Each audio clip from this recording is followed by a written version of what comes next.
అందరికీ నమస్కారం అండి. తాజాగా జగన్ సర్కార్‌కు ఆరోగ్యశ్రీ ఆస్పత్రుల యాజమాన్యాలు షాక్ ఇవ్వడం జరిగింది. ఇంతకి విషయం ఏమిటో మనం ఈ వీడియో ద్వారా తెలుసుకుందాం.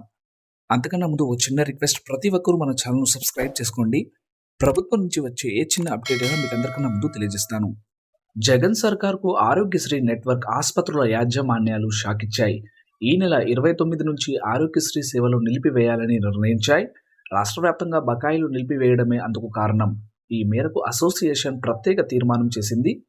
ఈ తీర్మాన పత్రాలను రాష్ట్రంలోని అన్ని ప్రైవేటు ఆస్పత్రులతో పాటు ఆరోగ్యశ్రీ సీఈఓకు పంపించారు. దీంతో రాష్ట్ర వ్యాప్తంగా ఆందోళన నెలకొంది.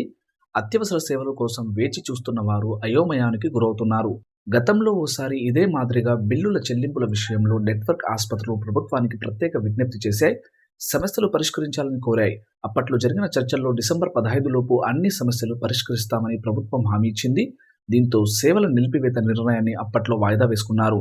కానీ గడువు దాటినా ఇంతవరకు సమస్యలు పరిష్కరించలేదు. పైగా 1000 కోట్ల వరకు బకాయిలు చెల్లించాల్సి ఉంది.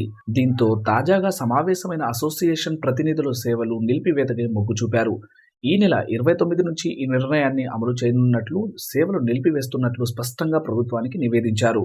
సో ఇదండి, ఆరోగ్యశ్రీ సేవలు ఈ నెల 29 నుంచి నిలిపివేస్తున్నారు. అందరూ గమనించగలరు.